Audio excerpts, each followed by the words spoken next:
Hello dear learner, super आका नीचे आपका काका है। नीट में शानदार प्रदर्शन के बाद अब हमारे टीम ने ये सोचा है कि नई एनर्जी नई इंथुजियाज्म के साथ अब हम लोग जेई में भी पूरी एनर्जी से बच्चों को पढ़ाएंगे। जेई में पूरी एनर्जी से बच्चों के डेवलपमेंट के लिए, अप्रोच डेवलपमेंट के लिए, कॉन्सेप्ट डेवलपमेंट के लिए नए नए लेक्चर्स ऑनलाइन भी लेके आएंगे। ऑफलाइन तो ऑलरेडी काम हो रहा था, बट ऑनलाइन जेई काका चैनल पे अब एक नए वेंचर की तरह उसको स्टार्ट किया जा रहा है। और इस चैनल पे मैथ्स से रिलेटेड, फिजिक्स से रिलेटेड, फिजिकल केमिस्ट्री से रिलेटेड, ऑर्गेनिक इनऑर्गेनिक सब्जेक्ट से रिलेटेड नए नए कॉन्सेप्चुअल लेक्चर्स को लेके आएंगे हम लोग, जिसमें आपको क्वेश्चंस और क्वेश्चंस के पीछे का कॉन्सेप्ट सीखने को मिले। बहुत इंटरेस्टिंग क्वेश्चंस देखेंगे, है ना।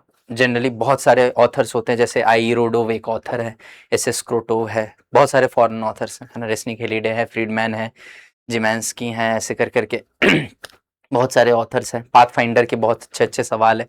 इन सारे सवाल से अक्सर जेई एडवांस में सवाल इंस्पायर्ड मिलते हैं।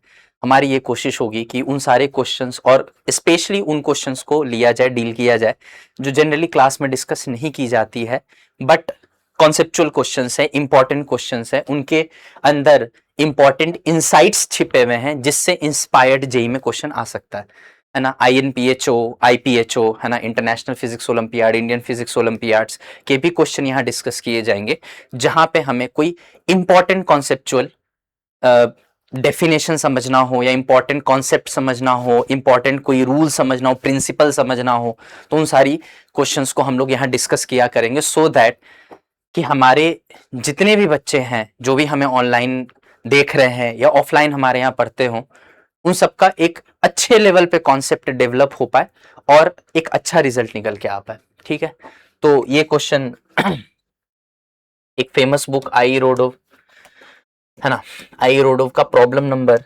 1.17 है बेटा, 1.17 है ना।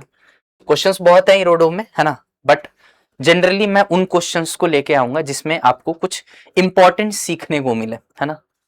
ध्यान से देखिएगा बच्चों, बहुत शानदार सवाल है, बहुत शानदार सवाल है ना। ध्यान से समझिएगा, ठीक है, इसमें कुछ सीखने को मिलेगा। ये लेक्चर जो है वो ड्रॉपर के लिए हो या 11th के बच्चे हो या 12th के बच्चे हो, सबके लिए इक्वली इंपॉर्टेंट है ना। एक एक स्टेप को समझाया जाएगा। जो ड्रॉपर्स के बच्चे उसको फास्ट फॉरवर्ड में देख सकते हैं, बट जो 12th के और 11th के बच्चे हैं, एक एक पॉइंट को समझ के चलेंगे तो बेनिफिट में रहेंगे। इसी से आपका अप्रोच डेवलप होगा। सवाल सिंपल सा कह रहा है कि एक हाईवे पे एक पॉइंट है ए, और एक इंसान को कार चला के ए से बी तक जाना है, मतलब यहां से शुरुआत करना है ना, यहां से शुरुआत करना है और यहां तक जाना है। ठीक है, तो यहां से शुरुआत करके यहां तक जाना है। ठीक है, अब ये कहा जा रहा है कि ये जो पार्ट है, इसको ना मैं डॉट से दिखा देता हूं। ये वाला जो पार्ट है ये खेत में, ये कहाँ है, ये पार्ट खेत में है ना, खेत में है, फील्ड में है, फार्म में है, जो बोल लीजिए, है ना। मतलब अगर इंडिया में ये सवाल फ्रेम होता तो यहाँ पे फील्ड की जगह फार्म लिख देते हैं, है ना। इरोडो की लैंग्वेज थोड़ी सी अजीब होती है, बट हाँ अंडरस्टैंड की जा सकती है, ऐसी भी नहीं होती कि समझ ही ना आए, है ना।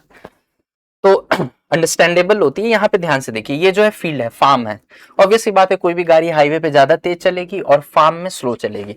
तो मैं मान लेता हूं कि फार्म में जो इस गाड़ी की स्पीड है वो v है, तो हाईवे पे जो स्पीड होगी वो ईटा v होगी, है ना। जहां ईटा v जो है वो v से बड़ा है। ऑब्वियस सी बात है, हाईवे पे गाड़ी तेज चलती है और फार्म में स्लो चलती है। तो यहाँ पे साफ साफ दिख रहा है ईटा इज ग्रेटर देन 1। सही बात है। एक कांस्टेंट को अगर मैं किसी चीज से मल्टीप्लाई कर रहा हूं और मल्टीप्लाई होके ओवरऑल वैल्यू बढ़ जा रही है, मतलब वो कांस्टेंट 1 से बड़ा रहा होगा। 1 से बड़े नंबर को अगर मैं किसी और नंबर से मल्टीप्लाई करता हूं तो वो नंबर ओवरऑल बड़ा हो जाता है, और अगर 1 से छोटा नंबर होगा तो छोटा हो जाएगा ओवरऑल वैल्यू, है ना। तो वो खुद कह रहा है कि फील्ड में जो है गाड़ी स्लो है और हाईवे पे फास्ट है, ईटा टाइम्स का अंतर है। तो मैं मान लिया कि फील्ड में गाड़ी की स्पीड v होगी तो हाईवे पे ईटा टाइम्स v होगी, है ना, जहां eta is a number greater than 1। कोई दिक्कत नहीं है भाई, ठीक। चलिए, अब ये पूछ रहा है कि किस पॉइंट से हाईवे से ये गाड़ी कट मारे बी के तरफ कि ए से बी तक पहुंचने में इसको टाइम कम से कम लगे, मिनिमम टाइम लगना चाहिए। अब ध्यान से समझिएगा बेटा, ध्यान से समझिएगा, यहां पे बहुत इंपॉर्टेंट है यहाँ पे कॉन्सेप्ट। कुछ बच्चों के दिमाग में आता है सर ये कैसा सवाल है भाई, ए से डी तक जा और डी के बाद ऐसे आ जा, सिंपल। ए से डी तक जा, डी के बाद ऐसे आ जा। कुछ बच्चे सोचते कि सर ए से किसी पॉइंट यहां तक जाओ, है ना, चलो मैं अलग कलर से दिखा देता हूं इसको, यहां तक जाओ और यहां के बाद ऐसे कट मार दो। कुछ बच्चे सोचते कि अरे यार हाईवे पे चलना ही क्यों, डायरेक्ट यहीं से टेढ़ा चलो ना, डायरेक्ट आ जाओ यहाँ बी पे ही तो आना है। तो ये रास्ता भी हो सकता है, ये रास्ता भी हो सकता है, ये रास्ता भी हो सकता है। कोई कहता नहीं नहीं थोड़ा सा तो हाईवे पे चल ही लो यार, थोड़ा सा हाईवे पे चल लो, फिर ऐसे टर्न मार के बी की तरफ आ जाना। कुछ कहते हैं ये वाला रास्ता भी हो सकता है, कुछ कहते हैं नहीं नहीं नहीं लगभग पूरा रास्ता हाईवे पे चलो, थोड़ा सा जब रह जाए दूरी तब यहां से कट मार के बी की तरफ आओ। तो बताओ कितने तरह के रास्ते हो सकते हैं, इनफाइनाइट हो सकते हैं। ऐसे तो मैं जितने चाहूं उतने रास्ते दिखा सकता हूं ए से बी तक पहुंचने के लिए, है ना। जैसे जैसे आप जहां से कट मार रहे हैं वो पॉइंट डी के नजदीक आता जाएगा, रास्ता बदलता जाएगा। तो मैं कौन सा रास्ता लूं भाई, कौन सा रास्ता लूं? तो उसमें उसने पूछा है ना, सवाल का अप्रोच डेवलप करना बहुत जरूरी है ना, सवाल सिर्फ करने से नहीं होता, सवाल का अप्रोच डेवलप करिए। उसने क्या बोला है, What distance from the point D one must take off the highway, मतलब टर्न ऑफ द हाईवे, मतलब हाईवे छोड़ देना है, हाईवे से घूम जाना है, डी से कितने दूर पहले। यानी कहीं ना कहीं ये सी से डी का डिस्टेंस पूछ रहा है मेरे भाई, ये एक्स पूछ रहा है कि एक्स कितना हो कि ये हाईवे छोड़ के बी के तरफ आए। तो कुछ शर्त होगा ना, एक्स तो कुछ भी हो सकता है, तेरी मर्जी भाई तू कहां से टर्न मार ले, है ना। तो उसमें उसने शर्त ये दिया है, शर्त ये दिया है कि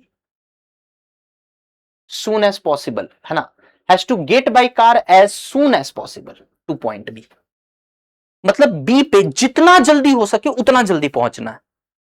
मतलब ए से बी तक जाने का समय कम से कम हो, एज सून एज पॉसिबल होता है, क्या मतलब होता है कि जितनी जल्दी हो जाए उतना बढ़िया, है ना भाई। तो एज सुन एज पॉसिबल का मतलब ए से बी तक का टाइम मिनिमम होना चाहिए, और टाइम मिनिमम रखते हुए रास्ता कौन सा पकड़ना है, मतलब कहां से हाईवे छोड़ देना, कहां से कट ऑफ हो जाना हाईवे से।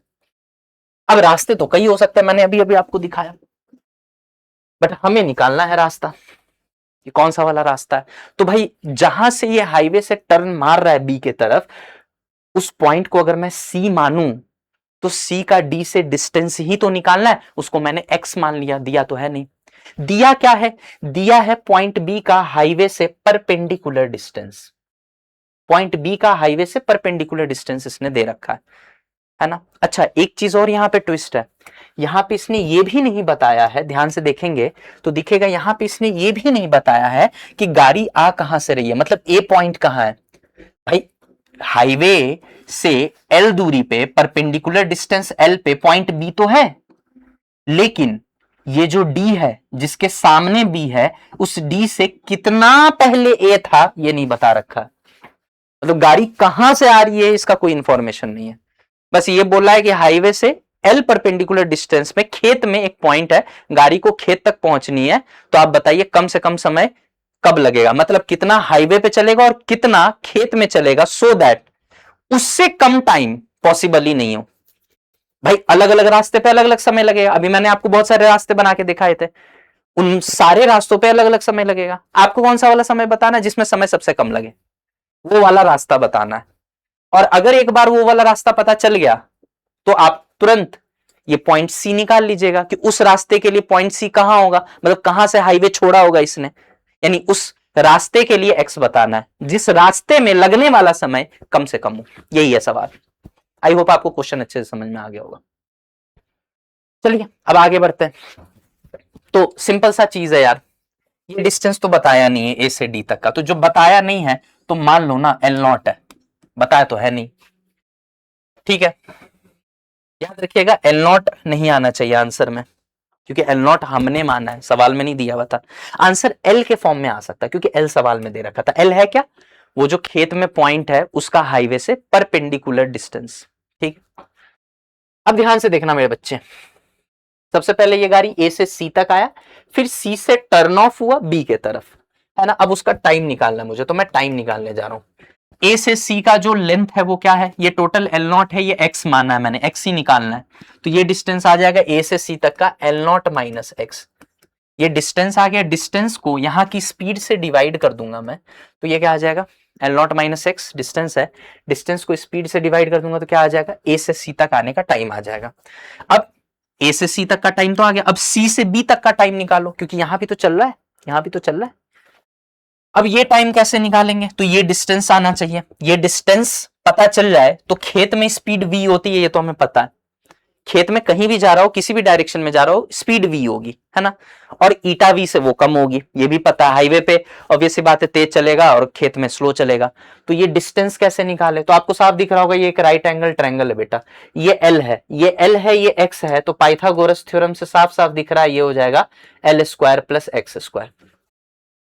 तो ये डिस्टेंस कितना हो गया, L square plus x square, ये डिस्टेंस का ये अंडर रूट ले लिया तो ये हाइपोटेनस आ गया, ये डिस्टेंस आ गया खेत वाला, और इस डिस्टेंस को इधर की स्पीड से डिवाइड करो, इधर स्पीड क्या है भाई, इधर स्पीड v है, खेत में v स्पीड से चलता है, तो इस डिस्टेंस को इधर की स्पीड से डिवाइड कर दिया तो ये वाला टाइम आ गया। मतलब ये जो टर्म है ये टाइम लगा है ए से सी में, और ये जो टर्मिनोलॉजी है ये टाइम लगा है सी से बी में, तो ए से सी का टाइम प्लस सी से बी का टाइम, ये टोटल टाइम हो गया, ये टोटल टाइम आ गया ए से बी होने का, ए से बी तक गाड़ी के आने का ये टोटल टाइम है। अब देखिए ना एक्स के अलग अलग मान के लिए टी अलग अलग आएगा, देखिए time as a function of X आ गया ना भाई, एक्स के अलग अलग मान के लिए टी का मान अलग अलग आएगा। मतलब एक्स है क्या, पॉइंट सी का डी से दूरी, कहने का तात्पर्य यह है कि अलग अलग पॉइंट पे ये हाईवे छोड़ता है, उस बेसिस पे टोटल टाइम अलग अलग आता है, agree,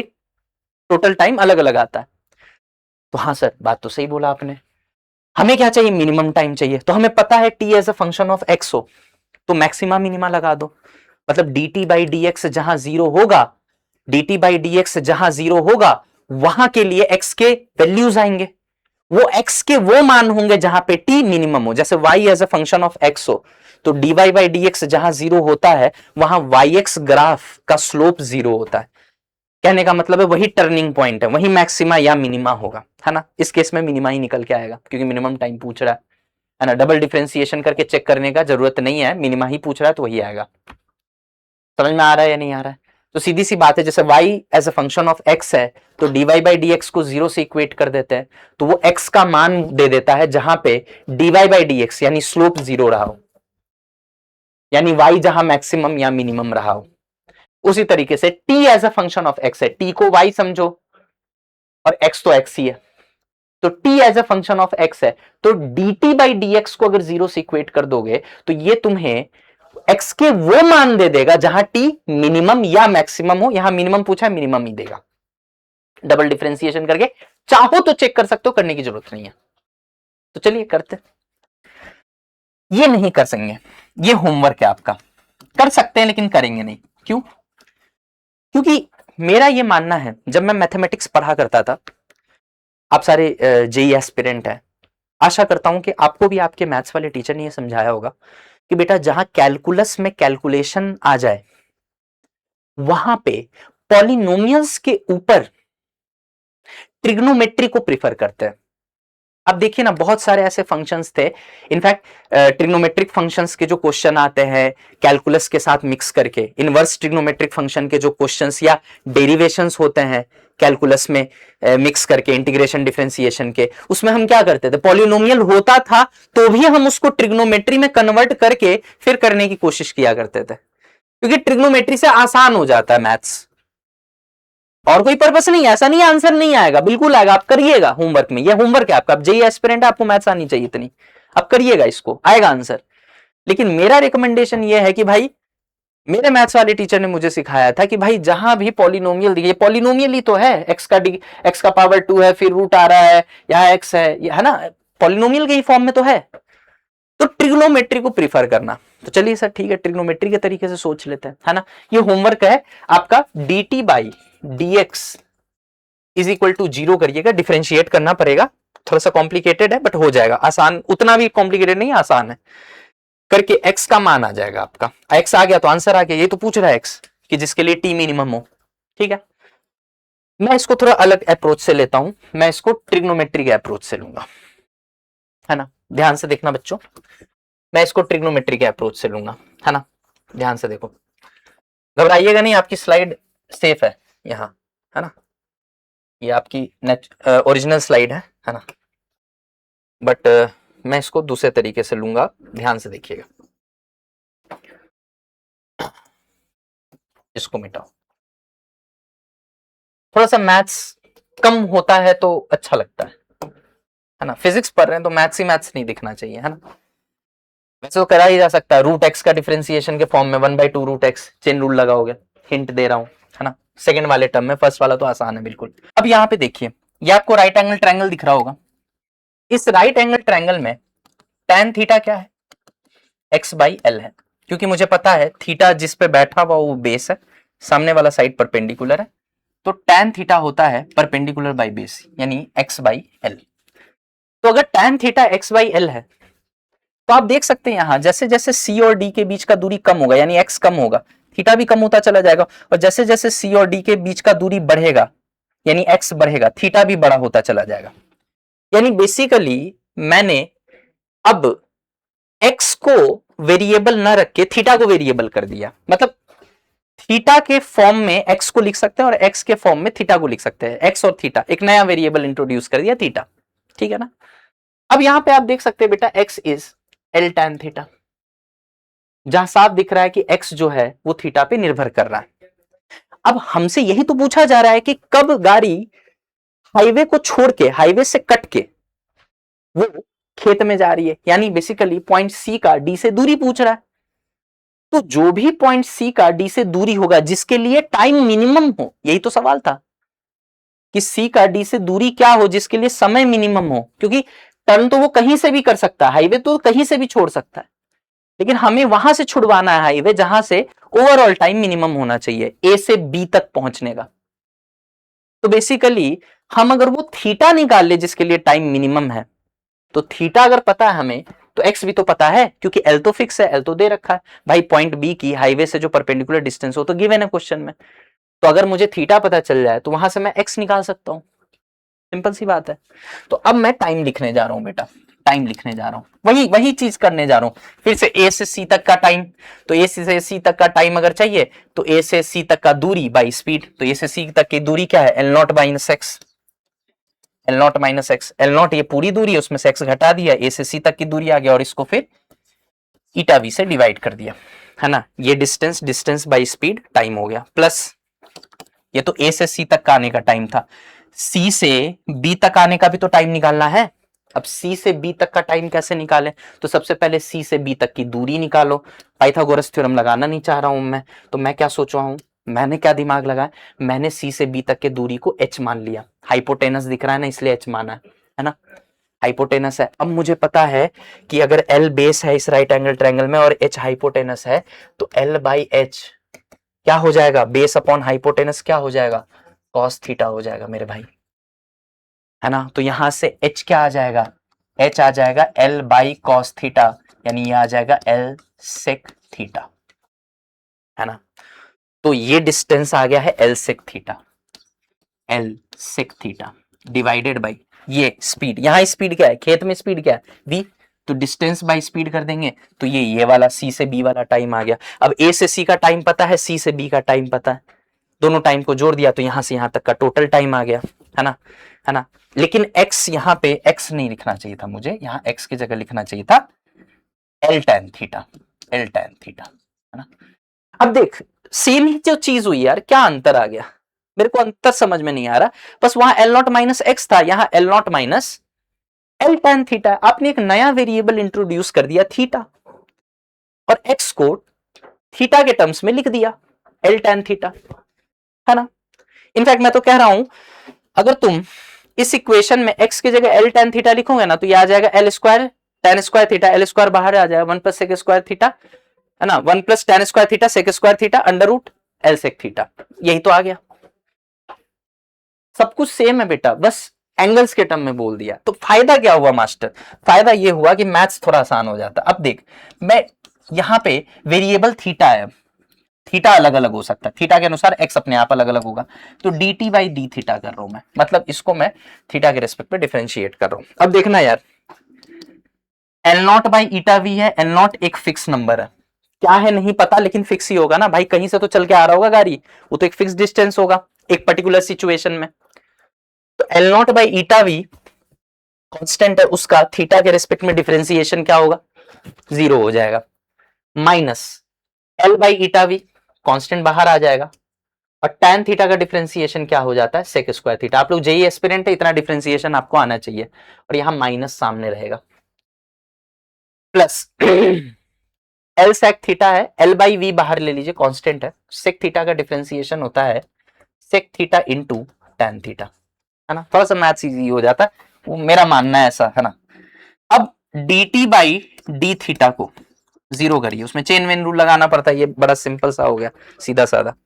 D T by D theta 0 करिए, ये करके क्या मिल जाएगा, वो थीटा जिसके लिए टी मिनिमम हो, जैसे अभी पीछे कह रहा था ना, T as a function of X है, तो D T by D X जहां 0 होगा वो एक्स का वो वैल्यू देगा जहां टी मिनिमम है। अब क्या कह रहा हूं, D T by D theta 0 करने से ये थीटा की वो वैल्यू देगा जहां टी मिनिमम है, एक बार थीटा आ गया तो थीटा से एक्स आ जाएगा, समझ में आ गया।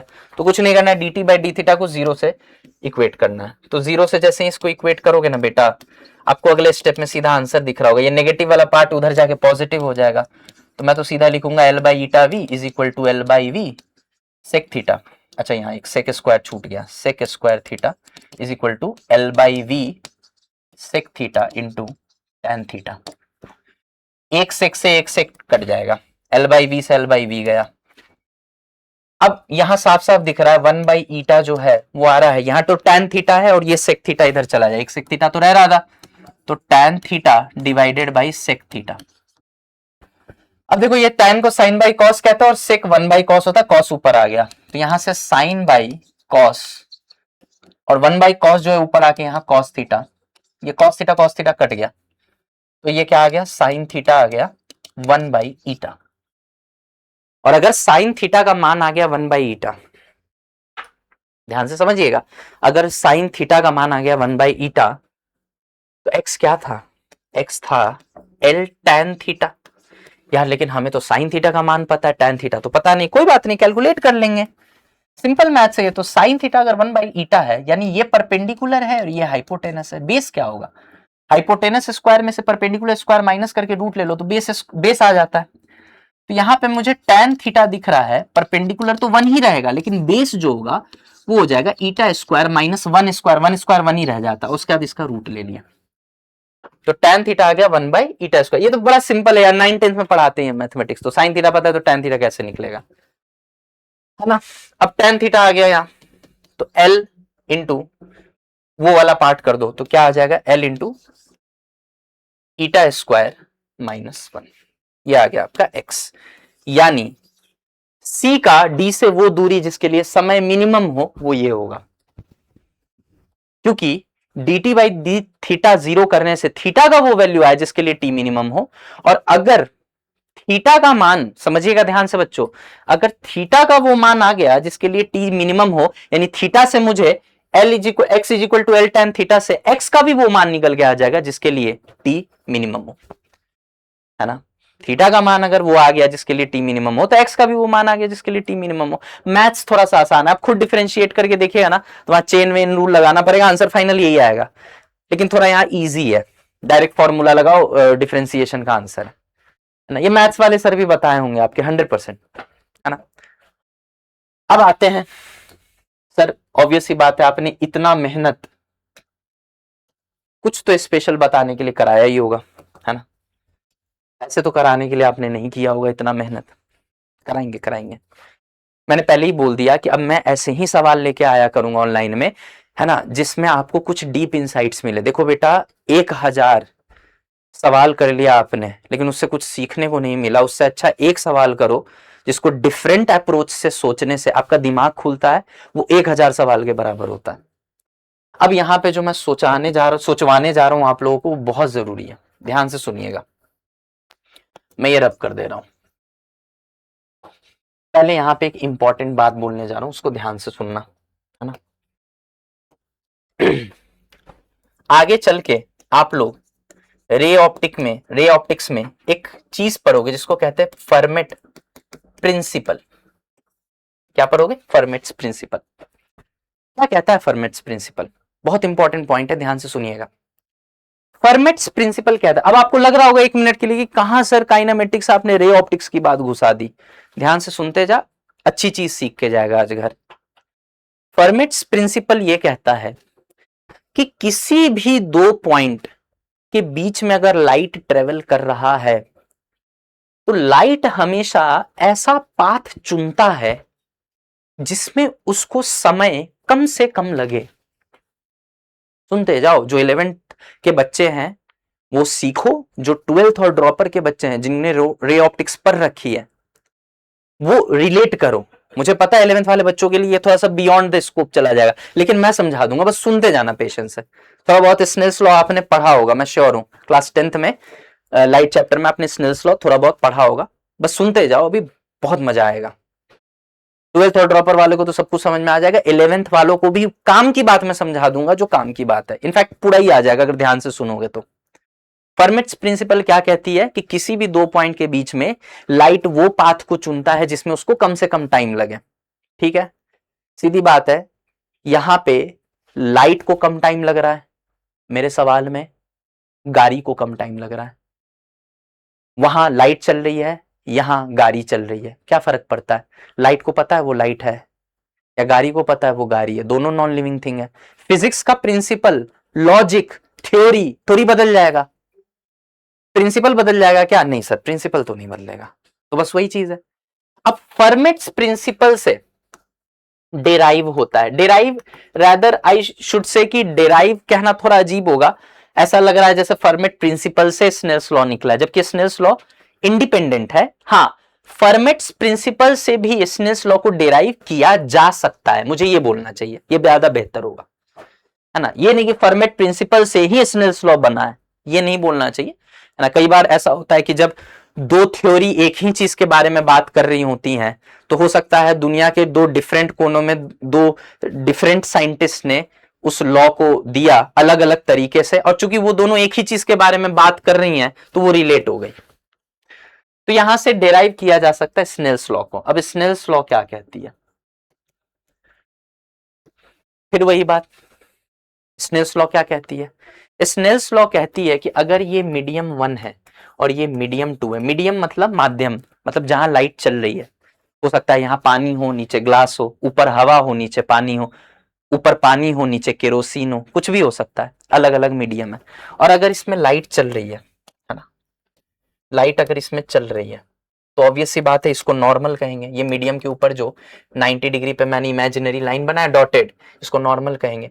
तो लाइट जो एंगल यहां नॉर्मल से बना रही है, ऑब्वियस सी बात है दूसरे मीडियम में जाने पे लाइट थोड़ी सी बेंड हो जाती है। हमेशा बेंड हो ये जरूरी नहीं है, बट जब मीडियम चेंज होता है तो लाइट बेंड हो जाती है, हमेशा हो जरूरी नहीं है। तो यहां कुछ θ1 एंगल बना रहा था और यहां कुछ θ2 एंगल बना रहा था। यहां रिफ्रैक्टिव इंडेक्स μ1 है, यहां रिफ्रैक्टिव इंडेक्स μ2 है। तो स्नेल्स लॉ कहता है μ1 sin θ1 is equal to μ2 sin θ2। आपको लग रहा होगा एकदम से फर्मेट प्रिंसिपल बोल के सर स्नेल्स लॉ पे कहां से आ गए? सर स्नेल्स लॉ पे ऐसे आ गए कि फर्मेट प्रिंसिपल से ही स्नेल्स लॉ डिराइव किया जा सकता है। मतलब ये जो मैं लिख रहा हूं ना, ये कहीं ना कहीं फर्मेट प्रिंसिपल को ही अप्रूव कर रहा है। ये जो आया है ना रिजल्ट, ये कहीं ना कहीं फर्मेट प्रिंसिपल से ही आया है। मतलब फर्मेट प्रिंसिपल बोलूं या ये बोलूं, दोनों का मतलब सेम है। कैसे लिखते स्नेल्स लॉ, ध्यान से समझिएगा। जिस मीडियम के रिफ्रैक्टिव इंडेक्स की बात कर रहे हैं, उस मीडियम में जो एंगल बन रहा है लाइट का नॉर्मल से, उस एंगल का साइन लेंगे, फिर उस मीडियम से मल्टीप्लाई करेंगे, इक्वल टू लगाएंगे, फिर दूसरे मीडियम में एंगल जो है उसका साइन लेंगे, फिर दूसरे मीडियम के रिफ्रैक्टिव इंडेक्स से मल्टीप्लाई करेंगे। ऐसे ही फिर तीसरा मीडियम भी होता तो उसका रिफ्रैक्टिव इंडेक्स लेते, फिर उसमें जो नॉर्मल से एंगल बन रहा है उसका साइन लिखते और मल्टीप्लाई करते, और ये बीच में इक्वल टू डाल के लिखते चले जाते। जैसे ये मीडियम 1 में लाइट रे है, नॉर्मल से θ1 एंगल बना रहा है, साइन θ1 ले लिया और फिर मीडियम 1 के रिफ्रैक्टिव इंडेक्स से मल्टीप्लाई कर दिया, फिर इक्वल टू देके मीडियम 2 का रिफ्रैक्टिव इंडेक्स ले लिया, फिर उसमें जो एंगल नॉर्मल से बना रहा है उसके साथ साइन ले लिया, फिर उसको μ2 से मल्टीप्लाई कर दिया और ऐसे करके लिखते चले गए। समझ में आ गया? अब ध्यान से समझना, यहां पे एक बहुत इंपॉर्टेंट चीज समझाने जा रहा हूं तुम्हें। रिफ्रैक्टिव इंडेक्स किसी भी मीडियम का क्या होता है? तो रिफ्रैक्टिव इंडेक्स होता है मीडियम का speed of light in air या वैक्यूम, सी से उसको रिप्रेजेंट करते हैं, 3 इंटू 10 के पावर 8 मीटर पर सेकेंड होता है, divided by speed of light in that medium. जिस मीडियम के रिफ्रैक्टिव इंडेक्स की बात कर रहे हैं उस रिफ्रैक्टिव इंडेक्स को दिया जाता है लाइट की स्पीड जो एयर में डिवाइडेड बाई लाइट की स्पीड जो मीडियम में है, जिस मीडियम का रिफ्रैक्टिव इंडेक्स बता रहे हैं। नीचे आता है वो, ऊपर नहीं जाता, नीचे जाता है। ऐसे μ2 कैसे लिखोगे? c by v2। c क्या है? लाइट की स्पीड एयर में, v2 क्या है? लाइट की स्पीड उस मीडियम में। ऐसा भी तो हो सकता है ना कि ये पानी है, ये ग्लास है, एयर में स्पीड c है, पानी में v1 है, इधर ग्लास है, ग्लास में स्पीड v2 है, तो c by v1 refractive index इसका हो गया एयर के रेस्पेक्ट में, और c बाई v2 इसका रिफ्रैक्टिव इंडेक्स हो गया एयर के रेस्पेक्ट में, है ना? अब तो सीधा समझो, अभी ज्यादा कॉम्प्लिकेट नहीं करता हूं मैं, सीधी बात है। रिफ्रैक्टिव इंडेक्स होता है speed of light in air divided by speed of light in that medium. बात खत्म। अब यहां लिखने जा रहा हूं मैं, μ1 को लिख रहा हूं c by v1 into sine θ1 is equal to μ2 को लिख रहा हूं c by v2 into sine θ2। c से c काट दिया, ये है काम की बात। Sine θ1 by v1 is equal to sine θ2 by v2। क्या सीखा आपने? क्या सीखा? कि जिस मीडियम में लाइट चल रहा है उसमें, उस मीडियम में जो लाइट नॉर्मल के साथ एंगल बना रहा है उसका साइन ले लो और फिर उसी मीडियम में जो स्पीड होता है उससे डिवाइड कर दो। डिवाइड करना, इनटू नहीं करना है। इक्वल टू लगा दो बीच में, फिर जब दूसरे मीडियम में जा रहा है तो जो नॉर्मल से एंगल बना रहा है वो उसका साइन ले लो और फिर उसी मीडियम में जो स्पीड रही होगी लाइट की उससे डिवाइड कर दो, और ऐसे करके चलता चला जाए। यहां तो 2 है, 3 4 5 भी होता तो ये चलता चला जाता, लेकिन अभी मैं 2 ही तक रखूंगा क्योंकि रे ऑप्टिक्स में जाके इन सारी चीजों को ऐसे भी डिटेल में पढ़ाना, अभी फालतू का खामखा कॉम्प्लिकेट करने से कोई मतलब नहीं है। ठीक है, आई होप यहां तक आपको क्लियर होगा। अब ध्यान से देखना, ध्यान से देखना मेरे बच्चे, बहुत इंपॉर्टेंट पॉइंट बोलने जा रहा हूं। अब इस सवाल पे आओ, कितना आसानी से बन सकता था।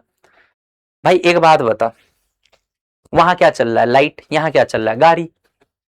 ना लाइट को पता है कि वो लाइट है, ना गाड़ी को पता है कि वो गाड़ी है। मीडियम का मतलब होता है माध्यम, जिसमें चल रहा हो लाइट या गाड़ी। यहां माध्यम हाईवे है, यहां माध्यम खेत है। जैसे वहां माध्यम पहले वाटर था, फिर ग्लास था, यहां हाईवे है, फिर खेत है। समझ में आ रहा है? तो मैं लिखने जा रहा हूं, ध्यान से देखना।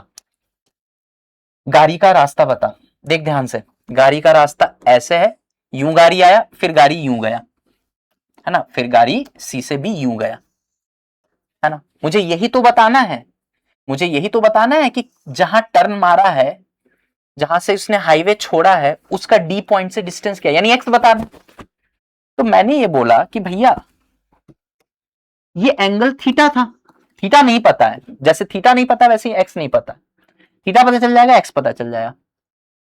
यहां से इसने टर्न मारा है, यहां से इसने अपना मीडियम बदल लिया, हाईवे से खेत में आ गया, तो इस पॉइंट पे एक नॉर्मल ड्रॉ कर दिया मैंने, परपेंडिकुलर, है ना। जैसे लाइट यहां मीडियम 1 में चल रहा था और इसने फिर मीडियम बदल दिया, लाइट मीडियम 1 से मीडियम 2 में आ गया, तो इस पॉइंट पे मैंने क्या किया, एक नॉर्मल ड्रॉ कर दिया, परपेंडिकुलर, इमेजिनरी परपेंडिकुलर मीडियम के ऊपर, मीडियम के बाउंड्री के ऊपर एक परपेंडिकुलर ड्रॉ कर दिया। उसी तरह से मैंने यहां किया कि भाई वहां लाइट था, यहां हाईवे पे गाड़ी है। तुम्हारे लिए गाड़ी गाड़ी होगा, मेरे लिए गाड़ी लाइट है, लाइट गाड़ी है, मेरे लिए सब कुछ सेम है। फिजिक्स के कॉन्सेप्ट थोड़ी बदल जाएंगे। तो गाड़ी यहां आया, फिर यहां गया, तो ये एंगल 90 डिग्री, देखो नॉर्मल से 90 बना रहा है, और यहां नॉर्मल से क्या बना रहा है? नॉर्मल से देखना होता है एंगल बेटा, याद रखना। तो नॉर्मल से कितना एंगल बना रहा है? देखो यार ये दोनों पैरेलल लाइन है, ये थीटा है तो ये भी थीटा होगा, तो मैं तो साफ देख पा रहा हूं कि साइन 90 यहां का एंगल, एंगल के साथ साइन लेना, डिवाइडेड बाई वहां जो स्पीड था, यहां स्पीड क्या था, हाईवे में स्पीड नीटा भी था, तो डिवाइडेड बाय वहां की स्पीड। जिस मीडियम का एंगल ले रहे हो साइन के साथ, उसी मीडियम का स्पीड लेना है नीचे डिनोमिनेटर में, is equal to sine theta. यहां का स्पीड क्या है, यहां स्पीड क्या है गाड़ी में, यहां स्पीड v है, ईटा v था, खेत में v था, खेत में स्पीड v था। देखिएगा बेटा साइन 91 होता है, तो ये बन गया 1 बाई ईटा वी। साफ दिख रहा है 1 बाई वी से 1 बाई वी गया, ये साइन थीटा एक लाइन में आंसर है 1 बाई ईटा। और जैसे ही साइन थीटा 1 बाई ईटा आ गया, फिर से वही बात, L is equal to sorry x is equal to L tan theta है, साइन थीटा 1 बाई ईटा है, तो tan थीटा क्या होगा, अभी अभी समझाया, परपेंडिकुलर बाई बेस, परपेंडिकुलर 1 है, हाइपोटेनस ईटा है, बेस तो बेस क्या होगा, ईटा स्क्वायर माइनस 1 का अंडर रूट, यानी 1 बाई ईटा स्क्वायर माइनस 1 ले जाके रख दे भाई यहाँ, तो L बाई L मल्टीप्लाई हो गया 1 से, L ऊपर आ गया, ईटा स्क्वायर माइनस 1, खत्म सवाल। देखा आपने रे ऑप्टिक्स को कैसे काइनेमेटिक्स में मिला के मैंने आपको एक नई चीज सिखा दी। अब आप बताएं, जैसे ओलंपियाड से बहुत सारे वेरियस कंट्री में ओलंपियाड्स होते हैं, जैसे रशिया में भी ओलंपियाड होता है, वहां से भी क्वेश्चन इंस्पायर्ड होते हैं, सारे लूंगा मैं, आईपीएचओ आईएनपीएचओ, इन सारे क्वेश्चंस से इंस्पायर्ड आता है सवाल जेई एडवांस में, उन सारे सवाल को लेके आऊंगा और ऐसे ही सवाल लाऊंगा जिसमें कुछ सीखने को मिले नया। क्या इस तरीके का काइनेमेटिक्स का आईआईटी सवाल फ्रेम नहीं कर सकता जो इनडायरेक्टली डायरेक्टली फर्मेट प्रिंसिपल से लिंक्ड हो, और फर्मेट प्रिंसिपल से लिंक्ड होके यहां से फट से एक बार में आंसर आ जाएगा। तो यहां पे इस सवाल में आपने थोड़ा मैथ्स भी देखा, थोड़ा फिजिक्स भी समझा, और सबसे इंपॉर्टेंट पॉइंट एक नई चीज सीखी, एक नया अप्रोच सीखा, जिससे आप फिजिक्स के क्वेश्चंस को बहुत आसानी से कर सकते हैं, स्पेशली इस तरह के एडवांस लेवल के सवाल को। ऐसे ही सवाल हम लोग केटर करेंगे। Stay tuned for next videos. Definitely मैं आपको इस बात का एश्योरेंस दे रहा हूं कि आपको बहुत अच्छी अच्छी कंक्लूजन, बहुत अच्छे अच्छे लेसन्स मिलेंगे इन क्वेश्चंस के डिस्कशन के द्वारा। Thank you so much, that's all for today.